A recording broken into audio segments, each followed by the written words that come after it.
because we believe that women's rights are human rights. We stand up for equity and equality in communities of color. We stand up for immigrants, union workers, and we stand for matters concerning environmental justice. We stand against the violence and exploitation of any and every vulnerable and marginalized population. We stand for justice, and when we stand up, we show up and we speak up. Good evening. My name is Reverend Leslie Dwight, and I'm the Minister of Social Justice at Community of Hope AME Church.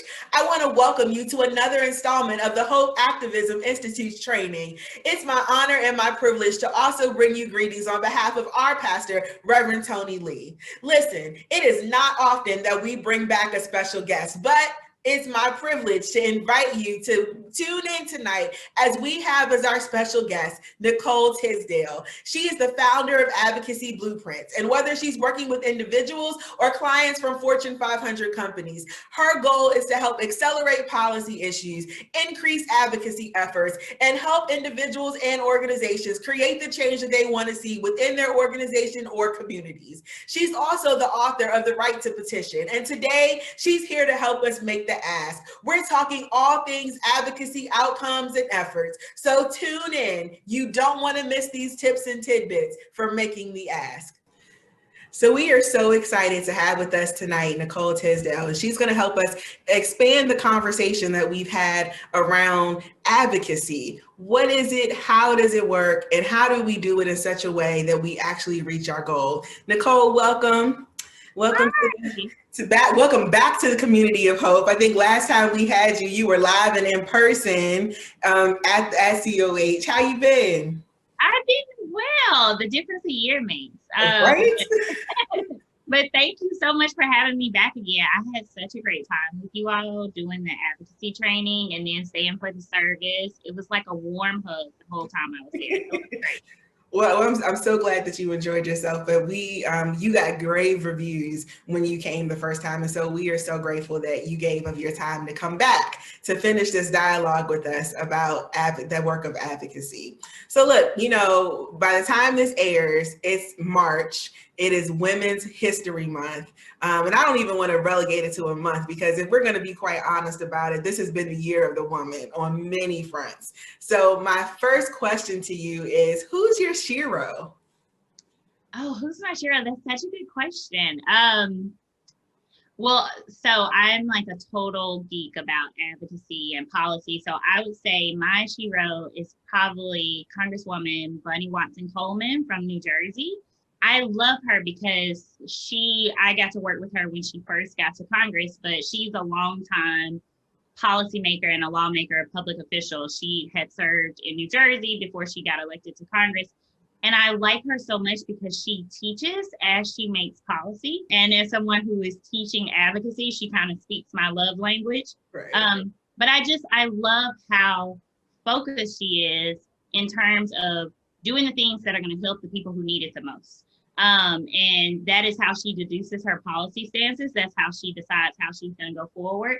And it's really how she serves not only her constituents, the people from New Jersey that she represents, but really all of us. She's done a number of programs focused on Black women's health, but also just the mental health of Black teenagers and maternal health issues. And so I'm a huge Congresswoman Watson Coleman fan.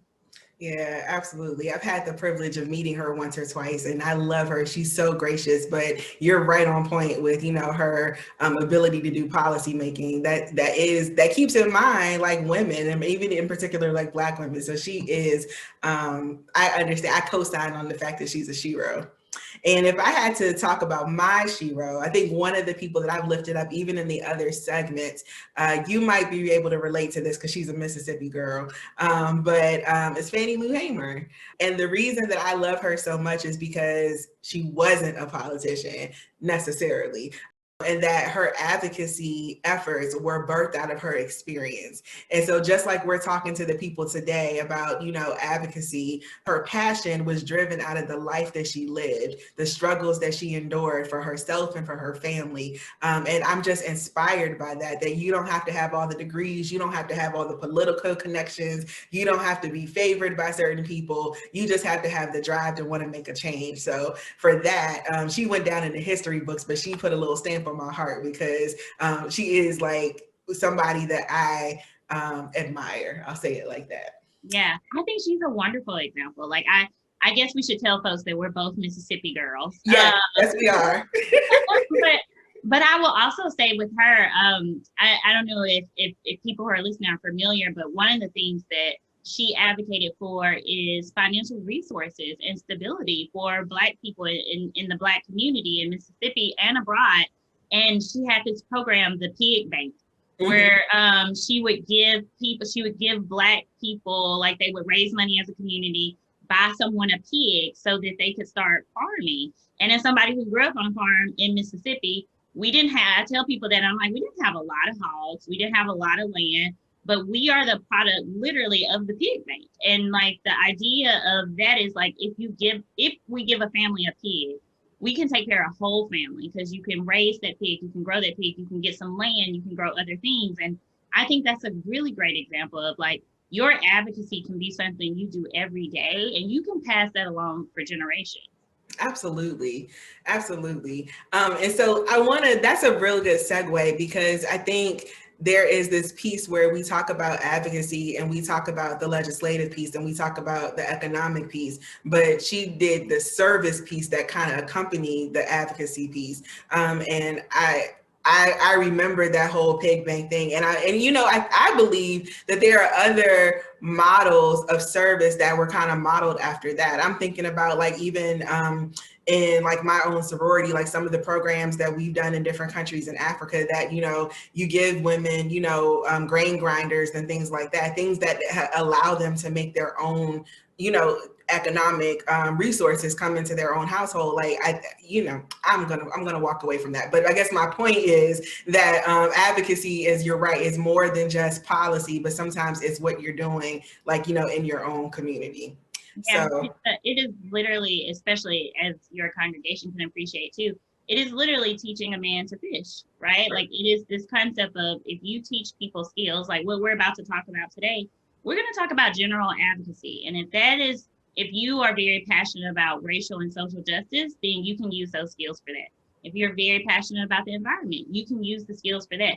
We're teaching you how to fish, and then you decide the type of fish that you want to get. So I love it. I like that analogy. And so let's focus in on the advocacy ask. That's where we want to ground our conversation today. And I want to ask you, why is it important for us to kind of plot out the ask that we need to make around our advocacy goals? I think it's important to have a plan. With most things, I'm a planner, so nothing makes me happier than a good plan. But in terms of advocacy, anytime you have an issue, it could probably go in a lot of different directions. And so I think it's important to come up with a plan and decide exactly what it is that you want and also how you're going to get there, because it's going to keep you grounded so that you're not getting so distracted and getting pulled in multiple directions, because we want to get to that end goal. And if you take on too much, you can get burnt out, you can get overwhelmed, you can just decide that it's not worth it. And so a good plan just helps you stay focused, but it also gives you milestones and wins along the way so that you can see your progress. Yeah, we're going to come back to that milestones and wins piece because I think that that's something important to highlight as we talk about how we move through this process. But I want to go to your book for a second, because in your book that a lot of us at Community of Hope already have, but in your book, you talk about how to think through the what if situations and the how to situations and making your ask. So, we've done advocacy one-on-one to some level, right? So we know that we got to go out and we got to get our information. We know that we got to do the community organizing piece. But when you talk about the what if situations and the how to's, like what exactly are you talking about, and what should we be asking ourselves as we plot out our ask? That's a good question. So I tell folks all the time, like, once you decide what you want to ask or what the problem is, even if you haven't gotten to the place of knowing exactly what you want to ask for, think about those people that, like, you tell them that it's raining and they tell you it's not raining. Or like you really got to think about the naysayers. You've got to think about the people who are going to be opposed, and you need to proactively think through what they're going to say so that you can address it. So if when I worked on Capitol Hill, I was always very suspicious of someone that would ask me to do something. And I would say, well, who's opposed to this? And who is going to be against this? Not because I was opposed to it. I just have to know who is going to come at me or who is going to come at that public official.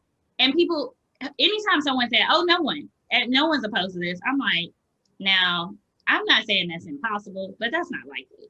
And so I would encourage people, even if it makes whatever you want your ask, it makes all the sense in the world, someone is still going to be opposed to it. So think about that ahead of time so that you can even raise it as an issue. You don't have to wait on people to ask you who is opposed to it. You want to be in a place where you say, this is what we want to do. Now, some people are going to think that is too extreme or that it's not necessary. But to those folks, I would say X.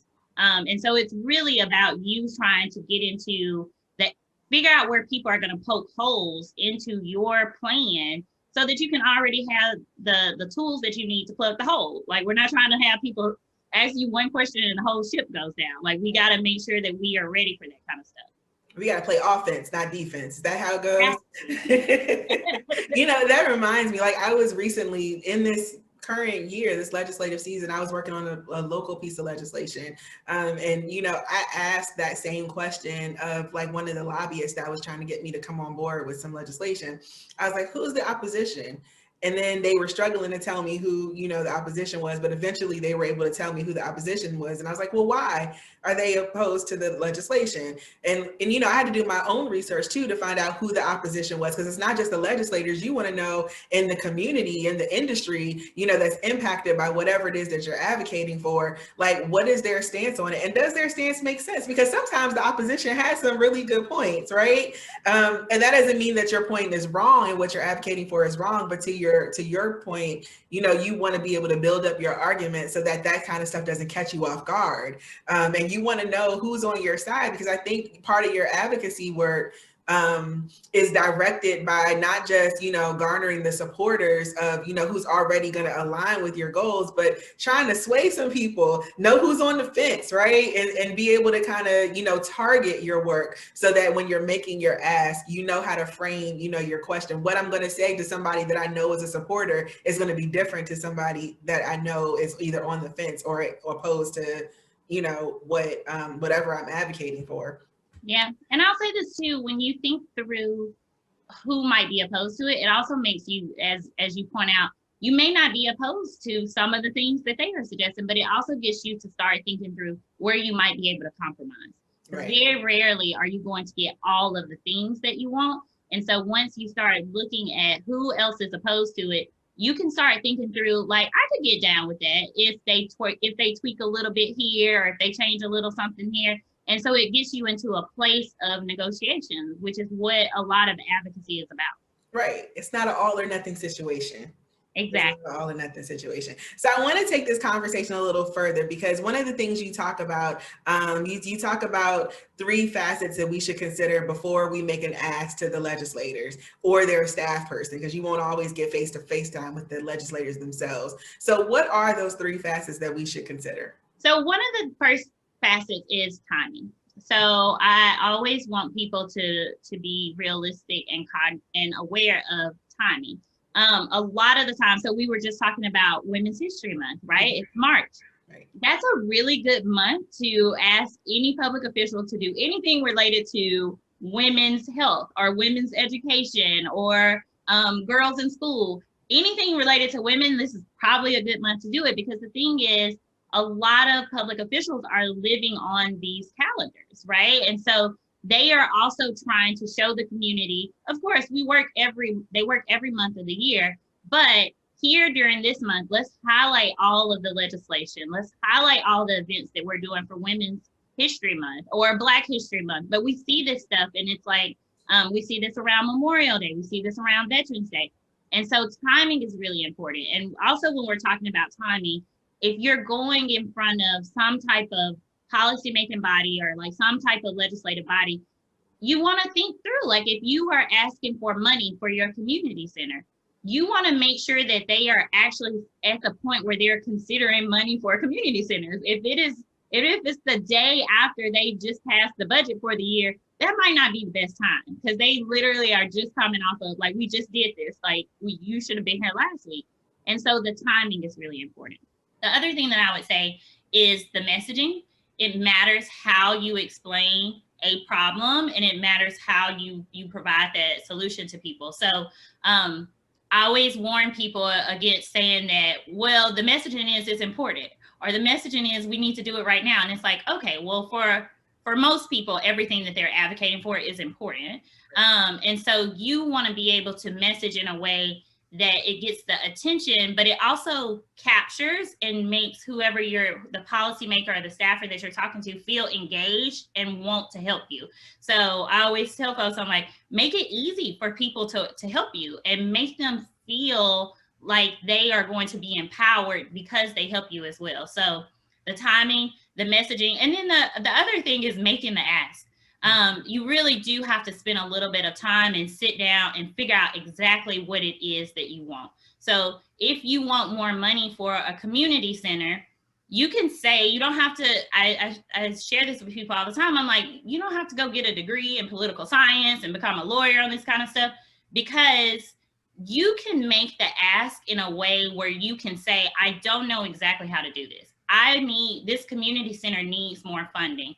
I think I should be asking you to give us money in the budget, but should I be asking you for a grant? It's that kind of thing. Like, you want to tell, you can be very honest with people and say, I don't know exactly what I should be asking for, but this is what I need. And what you're providing when you ask in that way is a place for them to provide you the solution. Because again, everybody is trying to get wins out here. Like, the public official is trying to show you that they're being responsive to the things that you are asking for. And you have to set it up in a way that they can do that for you. Yeah, absolutely. But I want to talk about that for a second, because I think that there are 2 points that you brought up, or 2 points that kind of triggered me to go in this direction. Is that one, that when it comes to timing and movement and messaging and, all of that stuff, one of the things that you want to consider is how do I say this? When it deals with the messaging, how do you make it make sense? You know that meme, make it make sense for me? Like, that's what I'm trying to sum it up as, make it make sense, because our legislators hold a whole lot of power, but we can't go in assuming that they already know everything, right? And part of what when you were talking, it made me remember when I was just sending an email to a legislator trying to get them to sign on to a piece of legislation. The legislator wrote back to me and said, I was going to oppose this, but I never thought about the points that you considered, that you made me consider. And so now I'm changing my stance on this. And this is the position that I'm going to take. So I think, that messaging, that timing, like how you incorporate all of that into, your interactions with your legislators, I think is a big deal. Yeah. But I want to go to something else real quick, and I'll circle back to the other piece that I was going to go to. But in your book, you talk about wins, and I love to talk about wins. So can you talk to us about, what should we be looking for when it comes to wins? You talk about short-term wins and long-term wins. Tell me more. Yes, this is something that I always just want people to be realistic about what a win looks like. So I know there are probably some sports fans out there, so I like the sports analogies for people, where I'm like, we watch a basketball game or a football game from beginning to end. Mm-hmm. And so every time there's a basket scored, we're like, yes, we're getting closer to a win. We're getting closer to the win. When we're on the football field, every time it's a down, we're getting closer and closer to a win. You really have to think about your advocacy like that. For so many people, they think about that end goal, which is like, for a lot of folks, it's like, well, I got to have this legislation to become law. And I would say, back that up. Like, if that is the ultimate goal, what are those baskets in between? What are the free throws in between? Where are the first downs? Because you want to make sure your advocacy plan has those wins as well, because one, it's going to keep you from getting burnt out, and it's going to keep you progressing towards your goal, as we talked about earlier. But it's also going to keep the people that you're engaging with engaged in what you're doing. Mm-hmm. If the only way I can give a win to you, Reverend, is to have a piece of legislation become law, that's tough. Like, that's going to take a lot of time. That's a lot of first downs. That's a lot of baskets. That's a lot of free throws. Right. And so for people, when I say wins, the win is not just that end, it's all of those many steps in between. And those count. They absolutely count. Right. And so I want to go back a little bit, because there is a reason why I went to the wins. You were talking about, you know, how you engage your legislator and how you can come to the table sometimes and just say, look, I don't know what the vehicle is. I don't know what the method is, but this is what I need in terms of my outcome. But what happens, and what do you say to the person who, you know, we think that we got to win because now we finally got some face time, only to get the FaceTime and the person, the decision maker that we're sitting in front of, gives us cookie cutter answers, or they're not really interested in helping us get to the win. Like, how do we navigate and how do we pivot in that situation? Yeah, I would say what I try to warn people against is the interaction isn't the win, right? The interaction is where you make the ask. So the fact that they responded to your email, did you ask for something in the email? The fact that you got the meeting, did you ask for something in the meeting? And for new advocates, I just want to caution you, but because sometimes I think we don't realize that the interaction with us is the minimum that public officials are supposed to do. They are supposed to respond to your email. They're supposed to respond to your letter. They're supposed to allow a space for you to come and meet with them or meet with their staff. Your wins are going to be the things that you are asking for. And so you don't have to be aggressive. You don't have to be combative about it. But the vehicle is a thank you. So like we're very Southern. So I'm going to thank you for having the meeting, but now I need to ask you for something. Thank you for responding to my email. I have something that I actually need. And so when you're getting cookie cutter responses, be direct. Be very direct and say, this meeting has been so good, Reverend. I really do appreciate it. But we did not get to my question. I still don't have an answer. And you're going to have to be bold, and you're going to have to feel comfortable saying that, because sometimes it does make us feel uncomfortable, because you know when somebody is trying to like ease you out of a room, or like they're like, oh yeah, thank you so much for telling us about this. And it's like, well, okay, I'm glad that you're informed, but I am making an ask of something and I want a response. Right. And I love what you said about being direct, because it's required. And some elected officials and decision makers will not move unless you require that of them. Because if they have a lot going on. If they can make you go away with a cookie cutter answer, then, you know, that's a checkbox off their list. But, you know, if they're saying, okay, well, I'll research this and I'll look into it. Well, when will you follow up with me? You know, what does that look like? You know, what does next steps look like? When can we convene these people that you're talking about that need to help you to make a decision? You know, when can we bring them to the table? That's the work. That's the grit of the advocacy work that people have to be prepared to do. So I kind of wanted to go there because I think that that's related into how you shape your ask. Don't just walk away saying, oh, you know, I met with so-and-so, and then you're nowhere further than when you really started. Right? Yeah, and that gets into that accountability piece, right? So I tell people, I'm like, you know, we're all running this relay of civic engagement. So voting is the first leg of the relay race. And then the second leg of the relay race, my tongue is getting tied, is to make the ask. And then after you make the ask, you got to hold them accountable. So to your point, those are all examples of accountability. So when are you going to do this? When can I follow up? I am calling to follow up because you said you were working on this. Can I get a status update? That's that third leg of the relay race. And you have to have, like, you have not done enough because you have marched or protested. You have not done enough because you have made the ask. Like, now you got to hold these people accountable. And if they don't do what you have asked them to do, when we circle back to that first leg, we're coming for your seat, right? Like, you can't stay in office if you're not responsive to us. So yes, I'm a big proponent of the accountability piece. Yeah, and can we just add another piece in there? because as you say things, like, I'm just like, my mind is going like this. And one of the things that I'm thinking about when you just had that part of the discussion is, don't take it personal.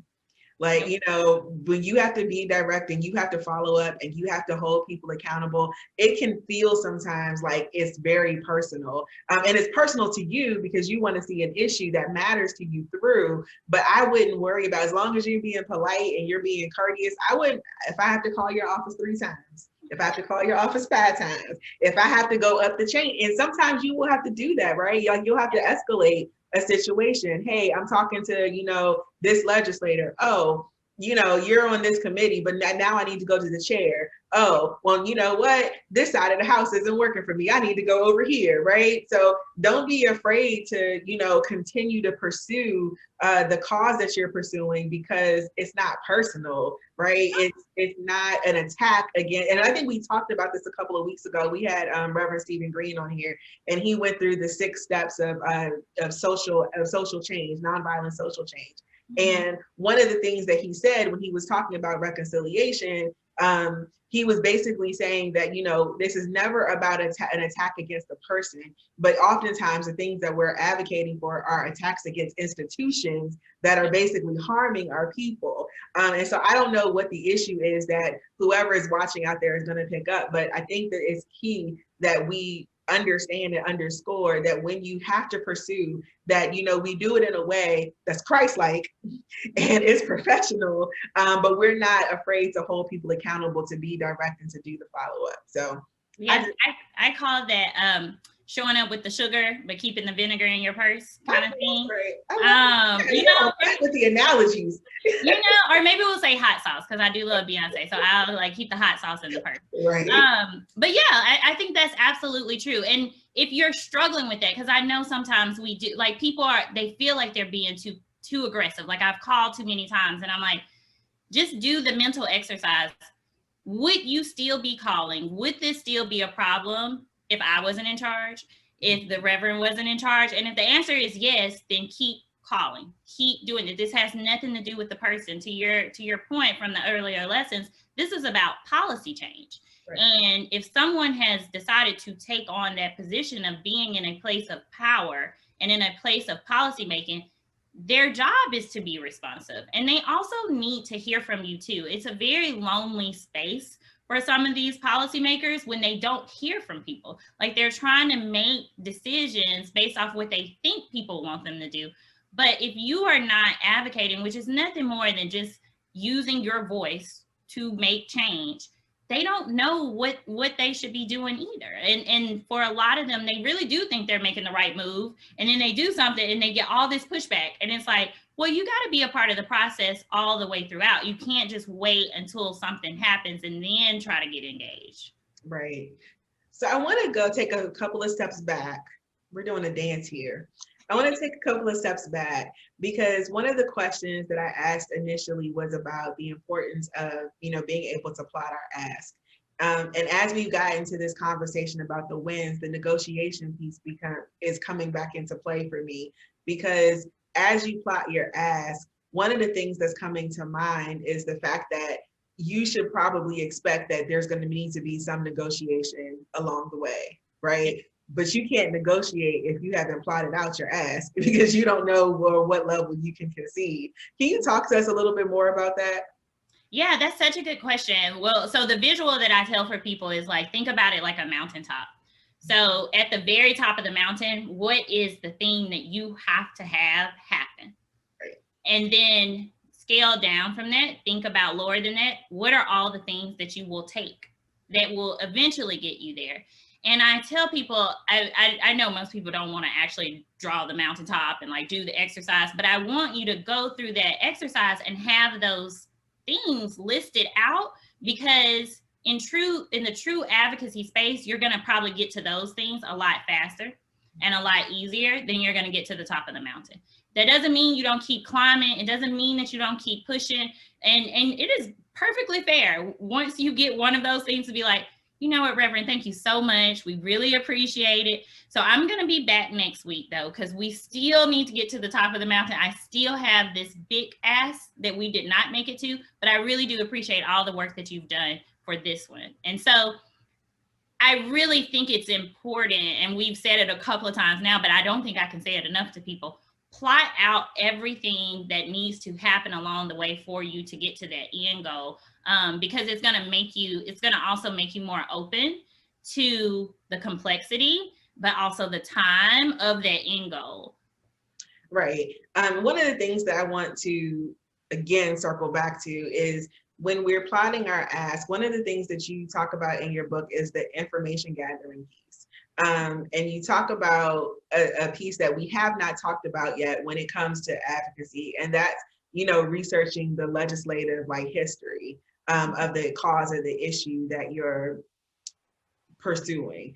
And the reason I think that, I want to focus in there is because I think that informs, and it can inform your ask, right? If other people who have been doing this work have pursued something and it hasn't been successful, then either A, maybe you want to tackle it another way, or B, maybe you want to change your ask, right? But how do we do the legislative research? How do we do the legislative history?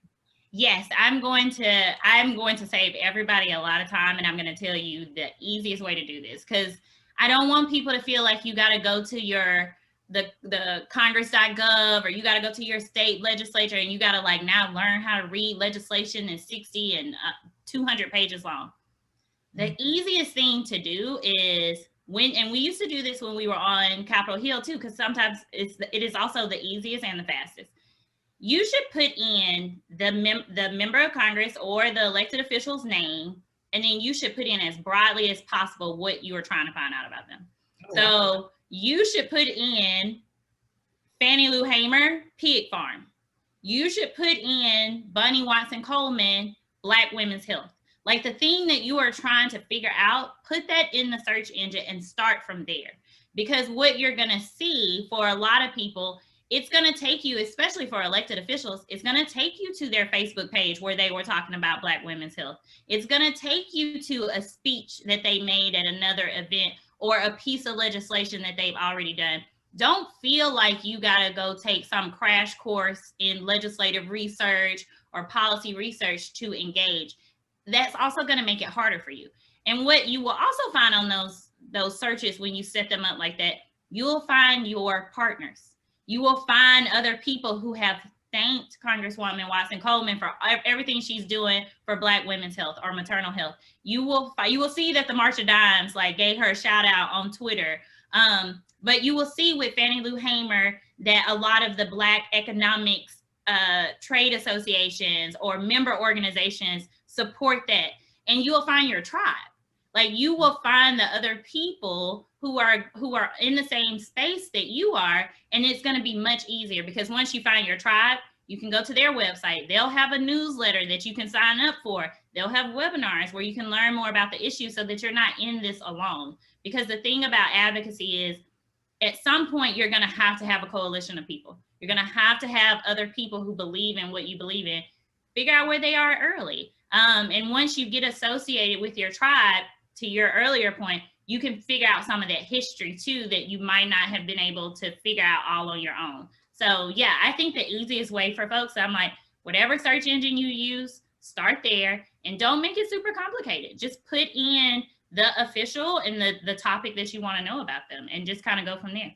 Absolutely. That's great. Well, unfortunately, our time together has come to an end. It's always, no, it was so much fun. I know. Well, look, we have to keep inviting you back, Nicole.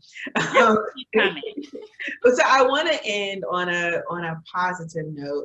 I want you to, because you've given us a lot. You've given us a lot to think about in terms of, developing our offense plan, thinking about what our wins are going to be, really defining our ask, doing our research. There's a lot of different pieces. And so I want to give our folks some hope. Can you talk to us about a time in your advocacy work where you've had to use all these steps and it led to a win? Yes, I will talk about something that was very close to my heart. When I worked on Capitol Hill, I worked on a lot of terrorism policy, and so the things that we do in the aftermath of a shooting or some type of terrorist attack. And I know your congregation may remember in 2015 when the Charleston church shooting happened. Oh, that's very personal to ask. You know? Yeah. And I felt so, honestly, like for a while, like in the like day after, I felt like so hopeless. Like I'm just like the kind of person that would do this to churchgoers at church. And I just decided that I wanted to change. Like I wanted to know, and I started from a place of research. I was trying to get information about exactly how many cases of domestic terrorism have happened, not just in 2015, but are we in the middle of a spike? Is this like just normal? Because I remember just feeling like this is happening more and more, but I didn't have the data to prove that it was happening more and more. And so, and also, you know, the Black community was very hurt by that, because it was also like we just felt like we just didn't have anybody to help us. Like when terrorism happens to other folks, like everybody's breathing the action, but when it happens to us, people just seem to be real casual about it. And so I started doing research, and I realized that all of the data that we had about domestic terrorism was from nonprofit groups and like from outside groups, but our government wasn't giving us this data, and I didn't know why. And I started going down the rabbit hole, and I found out that we just stopped producing that report in 2005. The FBI, Congress cut some of their funding, and they were like, we're not going to do the report anymore. And that was so troubling to me, because if I don't know that there's been an increase in domestic terrorist attacks in Maryland, or that they've been going up in Mississippi, we cannot create policy to be responsive to it, because we don't know what's going on. For 5 years, I worked piece by piece, and piece by piece was like, we're going to have a hearing on domestic terrorism. And we weren't in charge of the hearings. And so you have to beg and plead. And it took 4 years before we finally got a hearing on domestic terrorism. But in between, we were doing all these briefings. We worked with the Congressional Black Caucus to hold their own hearings. We did all of these things, and we started building our own legislative record. And it really did take 5 years for it to become law, to start requiring that information be collected and made public again. But I got so many wins in between. We got some grant money for different communities, because while we were waiting on that data, we kept making the case. We had all of these people who were talking about what had happened at their churches, what had happened at their synagogues, what had happened at their mosques. And so that was, to me, I'm like, if that is a story of like incremental wins trying to, and I also share that to say, when it became law, I had already left Capitol Hill. Like I literally left feeling like I didn't get it done. But the thing about advocacy is somebody's going to always pick up the baton. When it's something that actually impacts other people, you can carry it as far as you can, and somebody else will be there to help along the way. So yeah. And so now the report will be out this year. The first time we will know exactly how many domestic terrorism events happened in 2020, and we'll know exactly where they were, so we can start to see, like, is it a bigger issue in Mississippi? Is it a bigger issue in Maryland? Like, where is that threat? Wow. So, and look at just what happened on Capitol Hill. I mean, if there was ever a time for the report to come out. Oh my goodness. Thank you for being a trailblazer in that effort, because you know, we needed you for such a time as this. It took 5 years, but my goodness, can you imagine what would have happened if that event would have never had a place to be recorded, like in history, not just in the history books, but literally in the data that kind of informs like our strategies around domestic terrorism. That's yeah. Well, thank you so much again for stopping by and having this conversation with us about Advocacy Ask. Thank you for furthering equipping us in this fight. Listen, y'all, you know what it is. We are here every Thursday at 7 o'clock. It's the Hope Activism Institute, and we are equipping you to make change in your communities. I guarantee you don't want to miss this. Come back next week. We'll be having a conversation with our very own Pastor Reverend Tony Lee, and we'll be talking about coalition building and building allies in the fight. See you then. Peace. I am. I don't know about you, but I for sure am more equipped for this fight. Thank you, Nicole, for coming out and giving us all that you had in terms of tips and tools and techniques to help us perfect our advocacy efforts. I want to thank each and every one of you for tuning in tonight. And as we end every segment, you know what time it is.